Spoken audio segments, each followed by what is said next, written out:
नया टॉपिक शुरू करने वाले हैं, that is history and evolution of income tax in India. यानी इनकम टैक्स कैसे बना और इसमें किस तरीके से एवोल्यूशन आता रहा, इनकम टैक्स बनने की क्या हिस्ट्री थी। तो ये बहुत ही इंपॉर्टेंट टॉपिक है इनकम टैक्स एक्ट का। तो चलिए शुरू करते हैं।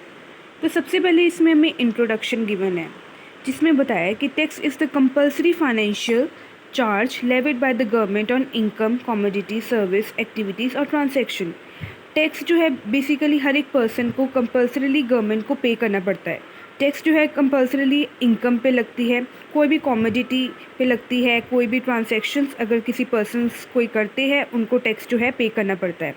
जो बेसिक एग्जम्प्टेड लिमिट है यानी कि 2.5 लाख रुपए, अगर उसे एक असेसी क्रॉस कर जाता है तो उसे टैक्स जो है उसकी इनकम पे करना पड़ता है।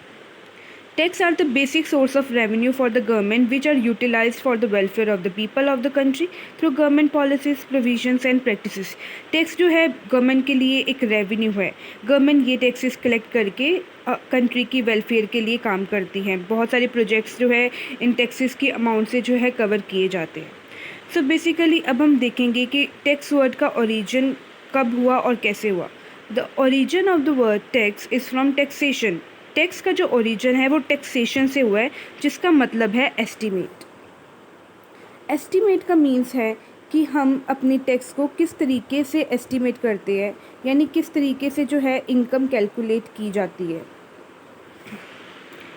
Next is history of income tax. अब इनकम टैक्स की क्या हिस्ट्री रही है in India.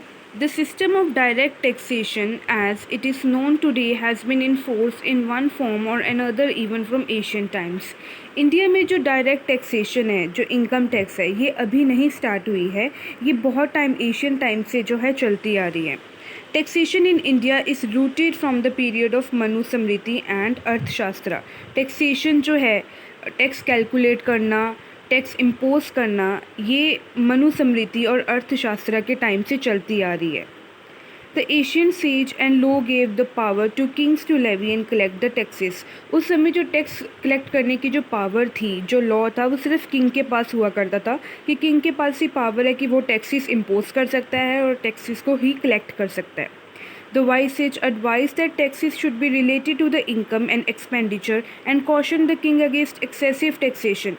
A king should not neither impose high rate of tax nor exempt all from the tax.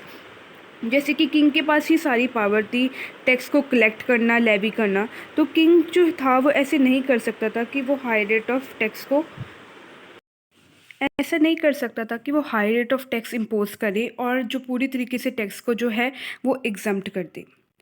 उसके बाद है जो the traders and artisans were required to pay 1/5 of their profit in silver and gold. उस समय जो traders हुआ करते थे और जो आर्टिशंस थे, जो ट्रेडर्स उस समय अपने प्रोडक्ट को मार्केट में आके सेल करते थे, तो उन्हें अपने जो भी वो अर्न करते थे सिल्वर और गोल्ड में, वो जो है एज अ टैक्स जो है उस समय किंग को देना पड़ता था, और that is 1/5 of their profit in silver and gold. Agriculturists were to pay 1/6, 1/8 and 1/10 of their produce depending upon their circumstances. और एग्रीकल्चरिस्ट जो प्रोडक्ट जो क्रॉप्स ग्रो करते थे, उन्हें जो है अपनी क्रॉप्स का 1/6, 1/8 और 1/10 पार्ट जो है किंग को देना पड़ता था as a tax. Kautilya Arthashastra was the first authoritative text on public finance, administration and the fiscal law.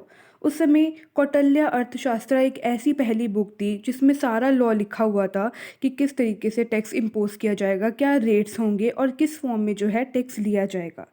Collection of income tax was well organise during the Mauryan empire. Mauryan empire के time से ही जो है tax collect होता आ रहा था, और उस समय बहुत ही वेल ऑर्गेनाइज्ड मैनर से ही जो है इनकम टैक्स को कलेक्ट किया जाता था through kings. Schedule of tax payment, time of payment, manner and quantity were fixed according to the Arthashastra. Arthashastra में ये सब लिखा था कि टैक्स पेमेंट कब होगी, क्या टाइम पीरियड होगा, कब टैक्स कलेक्ट किया जाएगा और कितनी क्वांटिटी में जो है टैक्स लिया जाएगा। That was all mention in the अर्थशास्त्र। ये तो था हिस्ट्री। अब next is evolution of income tax act.